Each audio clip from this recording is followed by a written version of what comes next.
Thank you, Perth. How's it going, everyone? Thanks for coming. Give yourselves a hand for not getting stabbed on the way here. Every day. When I went here, we only had to worry about the riot police shooting us in the face. It was a more innocent time during the late, early, middle part of this previous decade. I used to go to Maryland. I guess I still do, but I haven't shown up in 2 years. I've been taking some time off to work, which is another way of saying I am a college dropout.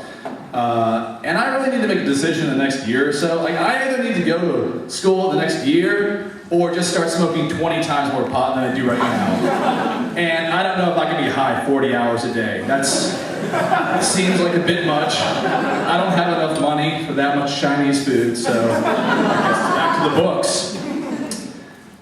So I was driving the other day and I saw a bumper sticker that just said, "War is not the answer," which I thought was pretty presumptuous, because what if the question is 1914 marked the beginning of World Blank One? Then what the fuck is the answer? Strenuous disagreement? You just failed history. Have you guys ever gone in to kiss someone and you just wind up having like crazy drunken sex right there on the floor? And then the maid of honor starts screaming, "This is a house of God!" And you're like, "Whatever, lady. He already gave her away. What else is he gonna do?" I'm the only person who's ruined a wedding with sodomy? Okay. I guess so. I decided that if I ever realize that I've gotten a shitty tattoo, I'm just going to start a gang and force everyone else to get the same tattoo. Like, no one can blame me for starting it or having the only one. Just have police briefings across the city. "All right, guys, we're looking for the East Side Killers. You can identify them by their distinctive Jeopardy tattoos, in which Jeopardy is spelled without an O, and Trebek has breasts for some reason. I don't understand. They're dangerous. Be on the lookout for them." So, you guys know who Mark Zuckerberg is, right? I don't like him. And it's not because he stole Facebook from Justin Timberlake. I haven't seen the movie. I don't know what's going on. It's because the guy's 26 years old. Do you know how much he's worth? $7 billion. And he's 26. I just saw a picture of him. He's walking down the street wearing gym shorts and Adidas flip-flops. I just hate him so much because he's not doing anything cool with the money at all.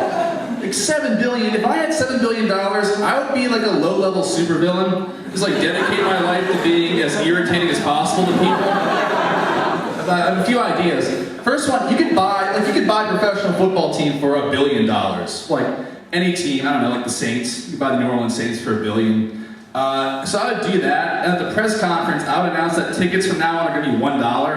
But then when people show up at the game, I'm going to announce that I've also fired the entire team and replace them with high school students. And not even high school students, like high school football players, I mean like Norwegian high school students, people who don't even know how to play football. And my mother will be the new head coach. And I'm gonna rename them the Hurricanes. Just like, "Hey guys, remember that? Your greatest tragedy?" We're like, "Oh, boo, win." My other idea is I'm gonna go to a city like DC or someplace and just find like all the homeless guys I can find, like 5,000 homeless people, and give them each $1,000 and a police baton. And just tell them all you have to do is beat the shit out of one person. Just like, don't kill them. Just any man, woman, or child, just beat them half to death, $1,000. And then I would go home and turn on the news and just watch the police fighting a hobo army in the streets. That would be awesome. Just like cops with riot shields, mace spraying everywhere. "Can't shake it, there's too many of them." I would DVR that and watch it 40 times a day. There'd be no need to go to the movies ever again. I'm getting wasted after this show. It's been going pretty well. How much time do I have? 2 minutes? Really? 2 minutes? It's forever. So I need to stop. I'm at 1. One, really? Okay. You just decide that? 30 seconds. 30 seconds. I'm done now. I'll do a quick one. So I need to stop talking to myself.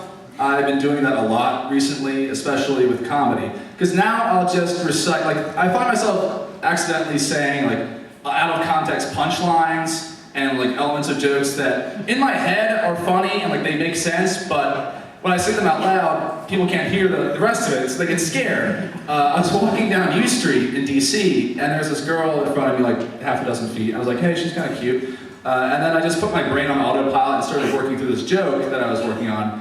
And then like 90 seconds later, she starts walking much faster, like almost like a flat-out jog, until she hits the end of the block. And then she turns back and looks at me and then keeps going. And I'm like, where was she going? Wait a minute, what was I just thinking about? So then I rewound my brain and realized that I had just said, out loud, I am the devil's war machine. Now in the context of the joke that was going on up here, and she heard no part of it, funny line, by itself, fucking terrifying. That is what you say when you're busy changing magazines on your assault rifle as you just wander through your burning office building. It's like, I'm Satan's chariot master.